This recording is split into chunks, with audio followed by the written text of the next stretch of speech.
So we're in your chemistry book in chapter 12, section 4, and we're going to be talking about colligative properties. So what does that mean? Well, colligate means colloids, and that's what we're talking about, colloids or particles in solutions. Any property that depends on the number of particles and not on the identity of particles is called a colligative or property. So colligare means to bind together. So we're talking now about the particles, the number of particles that are inside, the solution, right? A solution. So colligative properties. The first property we're going to be talking about is the vapor pressure. And then we're going to go on to freezing point depression and boiling point elevation and osmotic pressure, osmosis. So a vapor pressure lowering. So you're going to find the more particles we have, that it will lower the vapor pressure. So what is vapor pressure? Let's talk about that. Well, vapor pressure is basically the number of molecules leaving the surface or evaporating and the number condensing when they have an equilibrium. So here we have molecules, the number of molecules in a liquid state, the number of molecules in a vapor state. So we have evaporation going this way and condensation. This keeps it in equilibrium. And so we have the same number of molecules at equilibrium. The number of molecules evaporating and the number of molecules condensing are equal. And so the vapor pressure is that pressure exerted to basically keep them in equilibrium. The pressure exerted by vapor when a liquid phase and a vapor phase are in equilibrium is the vapor pressure. So that's vapor pressure may be considered basically a measure of the escaping tendency molecules. Like it's basically saying only a certain amount of molecules can escape or boil. As you take water and the water's boiling, then we have the water vapor, basically water going into the air. So the vapor pressure would keep that in balance, right? So the higher the temperature, as you turn up the temperature, of course, the vapor pressure increases because more molecules are going to have energy, kinetic energy, and they're going to be wanting to get out of that liquid state and fly away in the gas, right? So that's vapor pressure. But we're going to see how the amount of particles that are added are going to affect this pressure. And here we have a picture. So we have pure water right here, and you have all these hydrogen and oxygen, H2O molecules, and you'll have a vapor pressure at a certain point. Some will want to evaporate in the air at higher temperatures even more. But what if we add salt water? So we're going to add salt to it, and then the larger molecules or particles of salt are going to hold this back. So it's going to lower the vapor pressure because not very many of these water molecules are going to be able to get out because the salt's holding them back. So more particles lower the vapor pressure. We have fewer water molecules evaporating, and these are the dissolved. See, this picture is really good at explaining this. So if we add non-volatile, that means not easily vaporized solute, another like they did with the salt water here, the tendency is to reduce the molecules from escaping, just like that picture. A non-volatile solute lowers the vapor pressure of the solvent. So we know that. So this is basically across the board, unless the vapor pressure equilibrium may be thought of as a surface effect, since not as many solvent molecules can be at the surface in a solution as in the pure solvent. Not as many will be able to evaporate. That's this picture. Not as many are going to be at the surface, so not as many can evaporate. It holds them back. So basically, the lowering of a vapor pressure in a solution is a colligative property. So remember, there's 4 of them, and that is. So the reason that vapor pressure is lowered when you add more particles is because it is holding them back. It's a colligative property. If you didn't have these particles, they would escape. So it just lowers the vapor pressure. So let's go on to the second point. Boiling point elevation and freezing point depression. Two things, the boiling point and the freezing point. And so the boiling point, a temperature at which vapor pressure of the liquid equals the atmospheric pressure, if you add a non-volatile solid, takes more time to boil at that higher temperature. So the boiling point is elevated. So what happens? You're adding some more of those particles, just like they did here. You're going to add some particles, and this holds the boiling point back. So if you have water and you're boiling water, the water will boil at a certain point. But if you add a bunch of salt to that or add other things, it raises the boiling point, and it won't boil as, the boiling point's going to be hotter. You're going to have to heat it up even more for it to boil. So it raises the boiling point. Just think the boiling point's going up, but you add more salt and particles to it. Any kind of particles to it makes the boiling point go up. Okay? So the boiling point elevation, of course, here's a picture right here. See this temperature with a little B here? That's called the change in temperature. It changes the boiling point. Similarly, the freezing point, it lowers the freezing point. So you add more particles there, and thus the lowered vapor pressure due to the presence of solid will lower the freezing point. So really, in these points, both of them, they're lowering that vapor pressure, and in doing so, the freezing point now, it's going to go down. So just think, as the freezing goes down and the boiling goes up. So anyway, and here's the symbol here with this change in temperature with the F. That means freezing point. So note that although the freezing point decreases, the freezing point depression is defined so that the value of is positive. What that means is that, you might have a negative 200 degrees or something like that.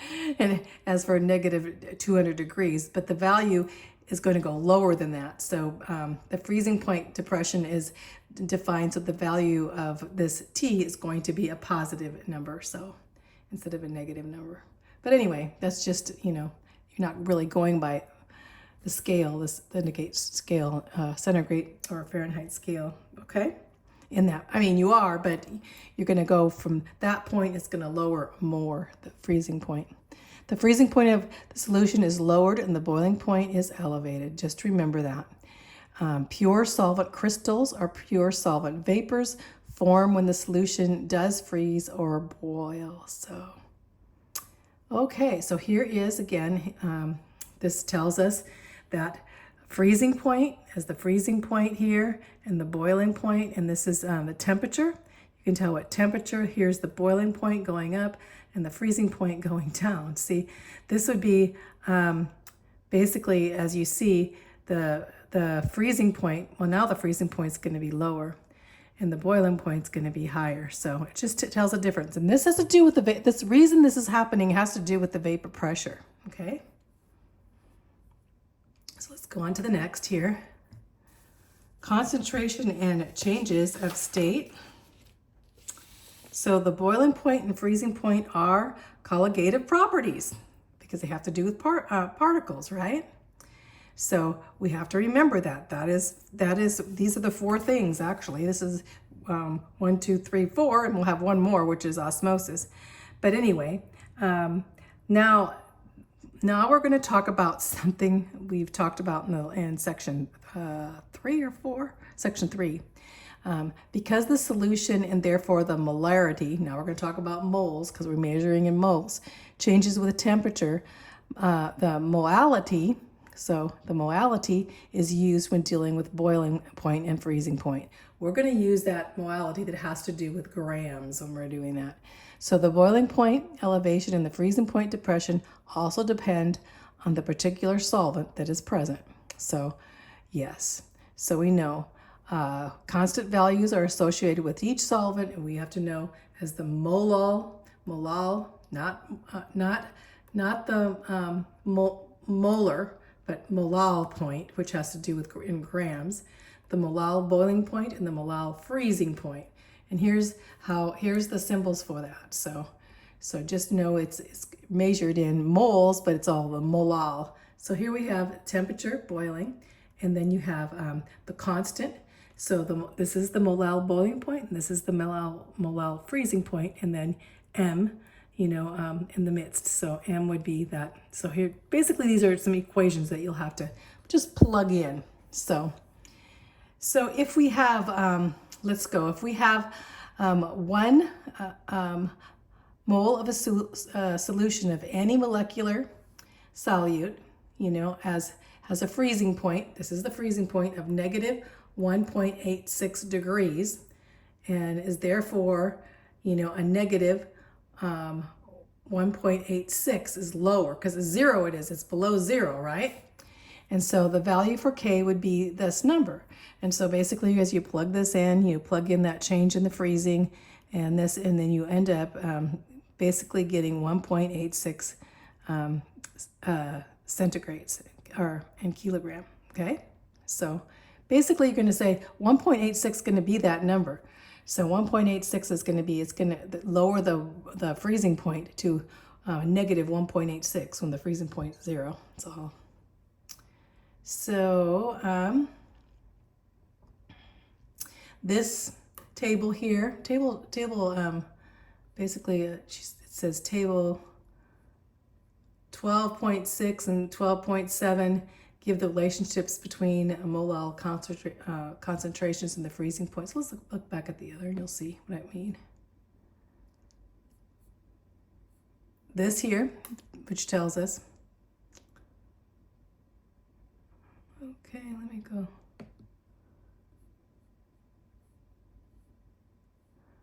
Okay, so the molal freezing point depression and the boiling point elevation constants. So that constants, if we looked at water, of course, was 1.86, so of the freezing point, right? So the normal freezing point is 0, but it's going to get lower by 1.86. So it's going to be negative 1.86 because the freezing point gets lower with adding more particles. And here's the boiling points at 100. Well, it's going to be a little bit higher. You're going to have to add 0.512, so it'll be 100.512, so it's going to be a little higher here. Now, all of these others, too, do the same thing, but we were just going by water. So basically, they, too, have they get colder point when they freeze and a higher point when they boil. So you have acetic acid, benzene, camphor, chloroform, all these things, ethanol. So they'll do the same thing. But what we were looking at was water. Okay? Just knowing that the freezing point's going to get a little bit colder and the boiling point is going to go the other direction. Going to be a little warmer. To find the actual boiling or freezing point of a given solution, the freezing point depression must be subtracted from the normal freezing point, and the boiling point elevation must be added to the boiling point. We just did that. You'll take this and you'll subtract it from 0, so it'll be negative 1.86. And then the temperature boiling point is going to get higher, so you're going to add it. That's all it's saying. So let's look at your example. Find the boiling and freezing point of an aqueous solution of 6.9 grams of glucose. And here we have glucose's formula, which is C6H12O6. And dissolved in 125 grams of water. So, excuse me. Since the boiling point and freezing point depend on the molal concentration, we must first find the molality of the solution, which may then be used in the equations to calculate the change in temperature of freezing and the change in temperature in boiling. These values are then respectively subtracted or added to the normal freezing and boiling. So, again, remember how we had to do this before. So we take CHO first. So we have six carbons, and we look it up. We looked it up on the periodic table, and the atomic weight is 12.01. So 6 times 12.01 equals 72.06. And then hydrogen, of course, there's 12 of them there. So 12 times 1.008. So we got 12.096. And then we add oxygen.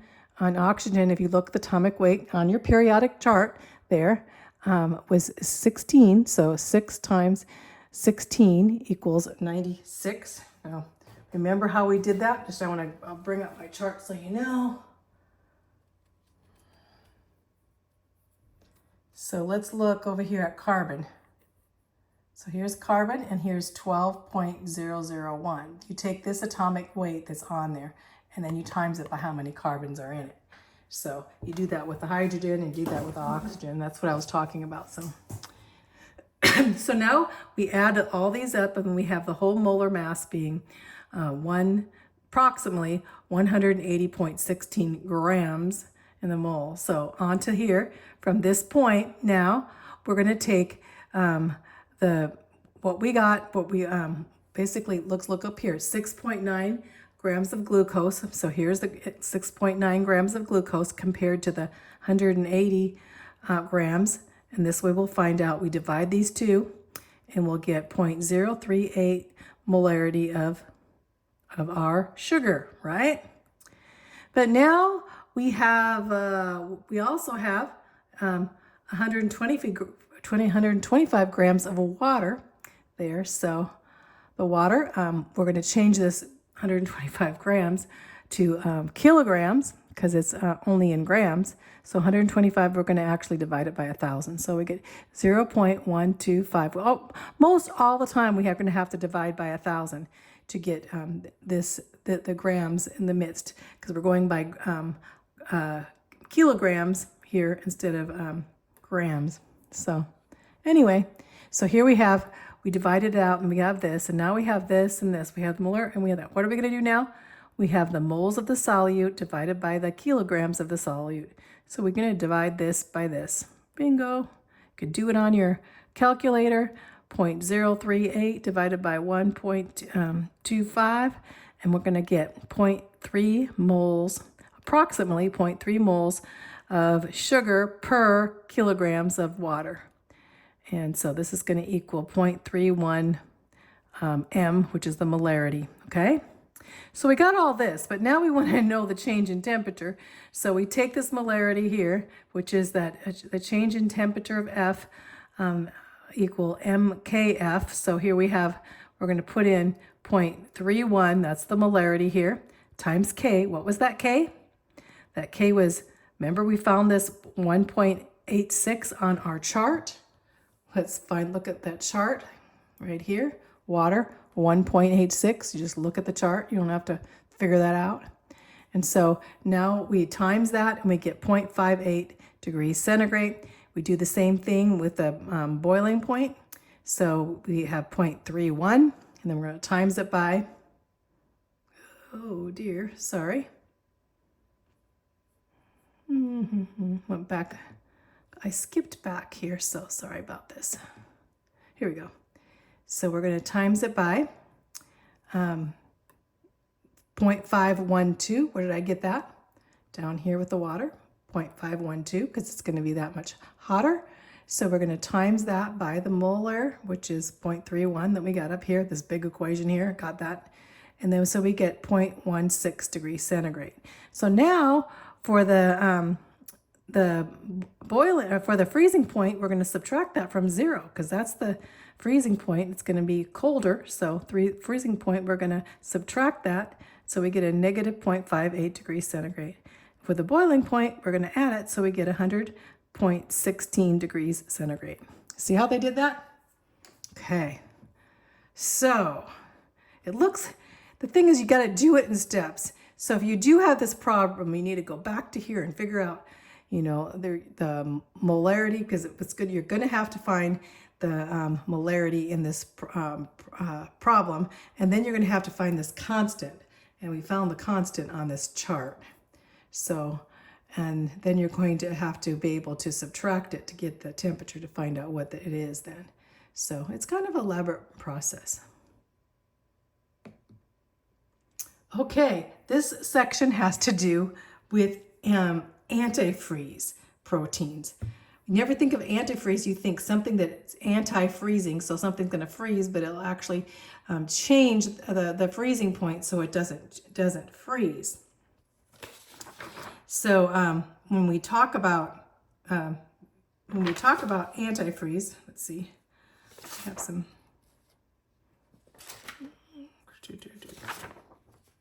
All right, so, okay, we have the Antarctic fish. Here's some pictures of them, and they're still alive. So basically, the seawater freezes at a negative 1.85 degrees centigrade. We know that on the water, how it freezes. Well, a fish, basically, its blood freezes at 1.45 degrees centigrade. So the fish's blood should be freezing. Why doesn't the fish's blood freeze? Huh? Well, because it has these little proteins in its blood, kind of antifreeze proteins, that makes the freezing point and the depression point 1,000 times greater. So their blood does not freeze. Isn't that wonderful how God puts things together? So you have these fish, their blood will not even freeze in the midst of all this, so because they have these antifreeze proteins in their blood. And these proteins bind to these microscopic ice crystals in the blood so that basically the blood can't turn to ice and prevents these crystals from growing anymore. So they get little ice crystals in their blood and these proteins hook onto the ice crystals so they don't grow. So these anti-freeze proteins are found also in insects. Insects have them, and in certain plants to survive very cold temperatures. This is very much of God's careful design. So, antifreeze proteins, oh my goodness. So, now let's go on and talk about electrolytes here. Electrolytes and colligative properties. So, the solutes we have been dealing with in terms of properties have been non-volatile. So that means, what's non-volatile? What does that word mean? It means that they will not make a contribution to the vapor pressure of the solvent. They're just neutral. And the molecular and non-ionizing solutes are these. Substances that do not ionize or dissociate in aqueous solutions to produce ions that can conduct electrical current are called non-electrolytes. So we're going to talk about electrolytes now. So if you have basically have no electricity, no electrolytes in, and that makes it very non-volatile, and you will not have electric current. So have you ever, you're going to drink some Gatorade and you want some electrolytes in there, and how important that is? That's what they're talking about. There's electrolytes in certain ionized, or they're disassociated in these ions in certain solutions. So such solutes do not produce more particles when they dissolve than were prior to dissolution. Basically, it's saying if you have a solution of like glucose, glucose contains 0.1 mole of solute particles per 1,000 water. Since the solution process does not cause it to ionize, we may represent it as this. So this would be a sugar solution. And this shows no ions. It's basically whole molecules, right?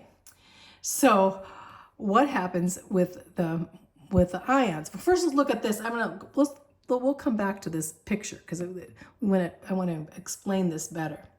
So there's certain other substances here that, as HBr and NaCl, which is sodium chloride, they form ions. And so in an aqueous solution, and basically this ionized molecular substance will be able to conduct electricity, right? So HBr is a strong acid in the water, and we'll see because it ionizes into 2 moles of ions per molecule. Ions are charged particles, you know that. So soluble ionic compounds such as sodium chloride, which is salt, similarly break apart and they dissociate to form 2 or more moles of ions per mole of substance in the solution. So we may represent these processes like this. So here you have HBr, hydrogen bromine, and sodium chloride, both doing the same thing. They're breaking apart their crystals into ions. And so it's going to make more particles, because when you break 1 and 2, it's going to like 2 to 1. Suddenly they're going to have twice as many particles in there, because it's going to each one is going to have its own ion. So as they break apart here, both these cases, they break apart, they dissociate, and they conduct electrical current. So they're called electrolytes. So when you have a lot of positive and negative, these little ions in your Gatorade or whatever it is, it's going to be able to be called electrolytes, and it conducts electricity. So let's go back to that picture. So here's the picture. You have a strong electrolyte. This is salt water. Remember, salt actually makes a lot of electrolytes, because sodium chloride, they split into electrolytes in the water very easily. And so there's only ions present, so the electric current flows really good. Strong electrolyte. And even if you hook it up to electricity, it'll even light up an electric bulb. And then you have a weak electrolyte here, is acetic acid, and it produces a few ions present, but the electricity is poor. It's kind of a dim light. And then you have a sugar, as we said before. I was trying to explain that to you, but sugar here is a non-electrolyte. So there's no ions, because sugar doesn't make ions. It just stays as its molecules. And so there's no current going through. So when you have electrolytes, you can have electric current going through. So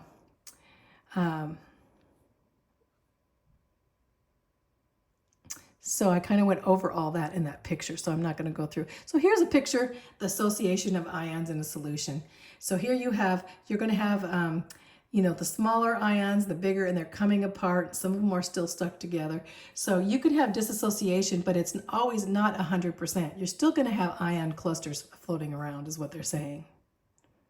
So compounds that dissolve in water to produce ions that contain electrical current are called electrolytes.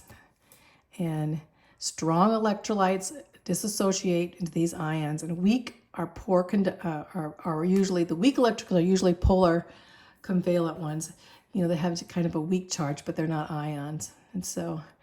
And here's one of the equations of that. So this table here, some electrolytes and non-electrolytes. So you have strong electrolytes, or like a lot of acid, hydrochloric acid, sulfuric acid, sodium chloride, that's salt, sodium nitrate here, ammonium chloride, sodium hydroxide, and nitric acid. These all make ions, so they're very strong. And then you have some weak electrolytes, and these basically are polar or non-polar. So one side is probably positive and the other. So it's kind of a weak electrolytes, and that's acetic acid, ammonia, aqueous ammonia, phosphoric acid, carbonic acid, formic acid, sulfurous acid, and on to hypochlorous acid. You know what that is? That's bleach. These are very weak. Then you have those that are non-electrolytes, glucose, sucrose, and the sugars, urea, ethanol, methanol, water, glycol, glycerol. These are all non-electrolytes. They don't have any ions. They're not producing any ions. So see if we have, I think that's the basic reason of this is because you're going to have more clusters. The clusters breaking up, so you're going to have more particles. So we would expect 2 moles of ions per mole of sodium chloride, and this will happen, although some of them still stick with clusters, so it's not going to be complete, So I'm going to go on to the next video and talk about osmotic pressure, because I think it's very important that we know about osmosis.